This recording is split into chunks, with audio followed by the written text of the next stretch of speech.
Assalamualaikum warahmatullahi wabarakatuh. Jadi kemarin gara-gara henteu syuting studionya, orang tidak ngajin video 10 menit. Nah, liar aing ngomong ke naon. Oke, tapi kita coba ya. Kan ada konsekuensi nih, nggak apa-apa. Kita coba jadi orang yang bertanggung jawab. Oke, teman-teman. Pertama-tama tentu saja hasil pertandingan kemarin ya.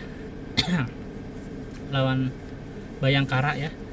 Itu harus disyukuri, dan kalau kita lihat grafik serta momentum itu bisa jadi kebangkitan Persib yang sesungguhnya ya. Jadi penampilan Persib kalau kita lihat dari raihan poin ini cukup stabil ya.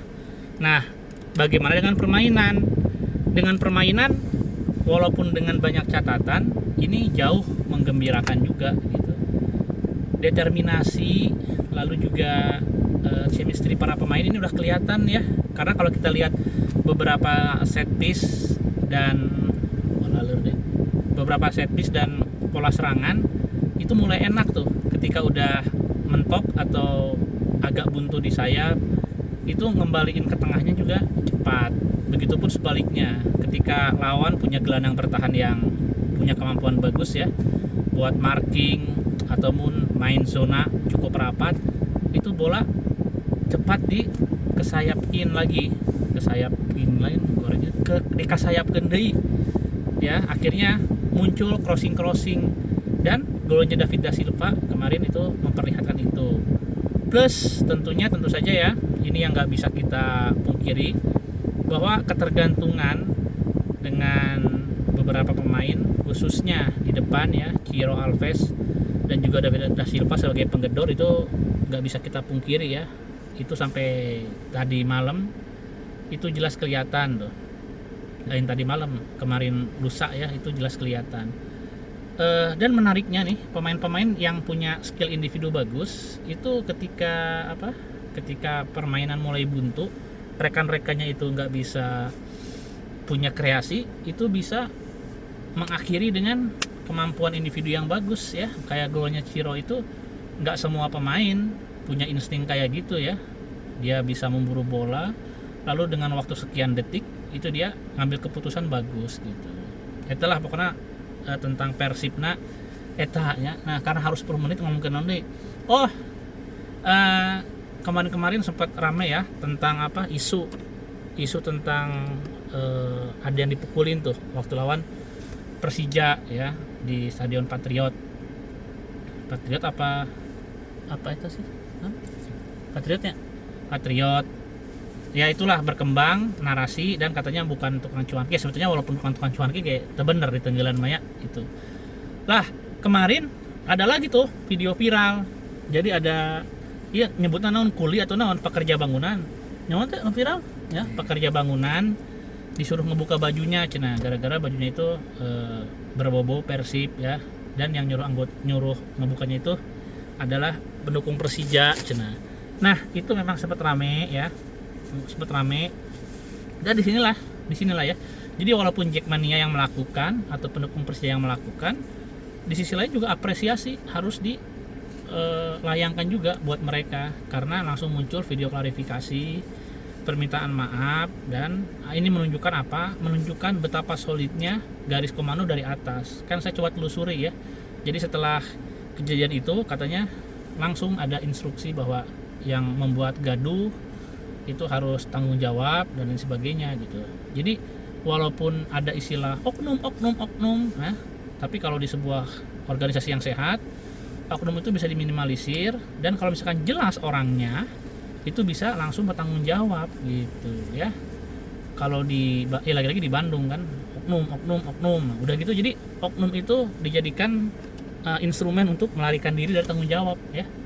Kalau di ya di sini orang perlu ngomong di Bandung ya, pokoknya di sini ya terkesan seperti itu, karena ya itu oknum, flare oknum, terus kasus Babar Dogan oknum ya, di kota tetangga juga banyak seperti gitu oknum ya.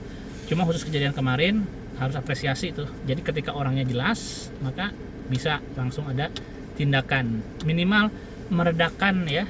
Jadi ada sebuah riset kecil yang menunjukkan bahwa segala macam hal fatal yang terjadi di kehidupan nyata ya, di dunia nyata dalam konteks perseteruan sepak bola itu rata-rata itu berawal dari dunia maya, dunia digital ya. Jadi yang gelut, mukulin, rusuh itu tuh awalnya dari anjing-anjing goblok-goblok di media sosial sebetulnya. Gitu. Tuh ya.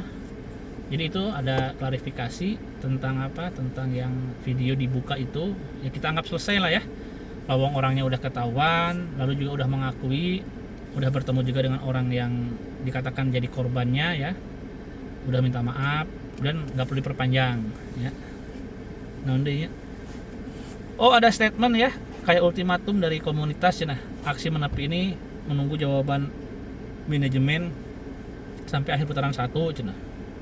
Ya, terus meureun ya, cek manajemen emang naon sih kunaon ya. Jadi intinya saya nggak pengen komentarin banyak, tapi yang jelas kita lihat bargaining position, daya tawar dan apa? Yang di atas angin masih manajemen ya, gitu. Apalagi ketika Persibnya makin menang ya. Jadi ungkapan apa? Manajemen itu becus, naon apa? Kayaknya bisa mereka apa? Mereka sangkal dengan versi mereka sendiri gitu. Enggak, maksudnya sebetulnya kan tentang becus nggak becus ini kan bukan tentang prestasi Persib saja ya, mungkin tentang kenyamanan stadion dan lain sebagainya gitu. Tapi ya mungkin belum terbukti lah ya. Sebetulnya bukti nyata bahwa manajemen ini terbalik ya, panpel kayak gitu-gitu tahun kemarin hari 2 orang meninggal, 2 orang bobotoh meninggal, itu balik tuh kan terbalik ya. Harusnya bermain di isu yang sama secara konsisten, bukan mengubah-ubah isu harusnya ya. Tapi ya udah nggak apa-apa.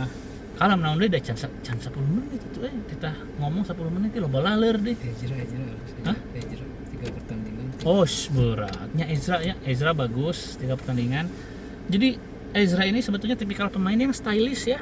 Stylish tapi memang harus diakui stylishnya dia itu kalau diimbangi dengan bagus sama pemain lain ya berbuah manis ya. Ezra crossingnya. Jadi kalau yang diperhatikan, ada yang merhatiin saya nggak? Ada yang kayak saya nggak merhatiin Ezra.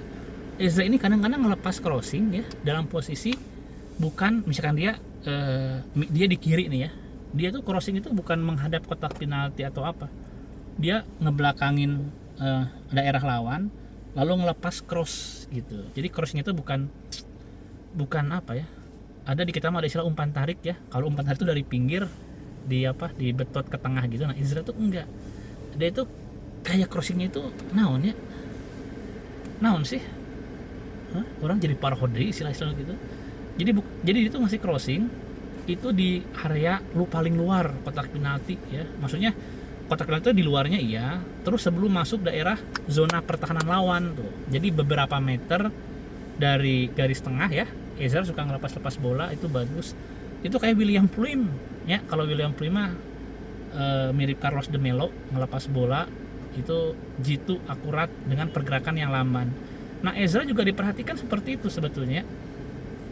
Nah, si Ezra kadang-kadang naon ya, kadang-kadang gini, tipikal dengan dia kan masih muda, postur seperti itu ya harusnya sih jangan bermain lambat ya, harusnya bisa lebih lincah gitu. Tapi kalau misalkan dibandingkan sama Pluim sih jujur ya harus kena si Pluim dari persentase bola yang sih loba anjing liar aja loba nyamuk. Jadi dari persentase bola yang dilepaskan mungkin Pluim lebih akurat ya, lebih akurat. Orang dalam kondisinya ditodong sih, orang ngajian video itu namun deh ngomong ke nanti. Ya udahlah gitu ya teman-teman ya. Sebetulnya ada isu yang menarik nih tentang kekayaan intelektual ya. Jadi klub Persib itu kemarin tuh saya dapat kabar disomasi terkait apa? Kayak lah ya. Soalnya belum rame kan karena orang ya ngaramekeun. Siapa tuh udah selesai juga ya. Cuma kemarin ada beberapa pihak tuh yang ngubungin saya, Kang Eko gini. Oh, kenapa ini Persib begini. Ya saya lihat dulu deh perkembangannya. Sudah tua nggak pengen cari masalah duluan. Nanti kalau masalahnya udah timbul kita goreng ya. Oke gitu ya teman-teman ya. Kalem sendal ini ada ini nih yang di samping saya rek di ieu mah emang hayang itu yang dilelajon ke batu entong ya atau eraan. Oke, saya cuma nunggu sampai 10 menit aja nih. Oke, nanti kita ada prediksi lagi ya. Oh ya, lagi-lagi prediksinya Gus Dul tepat ya. Jadi kalau buat saya sih nggak nganjurin ya ada taruhan judi itu jangan. Cuma maksud saya kemarin banyak yang bercanda, mereka itu udah 4 pertandingan ngikutin prediksinya Gus Dur katanya pada menang banyak gitu ya. Itu urusan masing-masing lah. Oke teman-teman ya, assalamualaikum warahmatullahi wabarakatuh.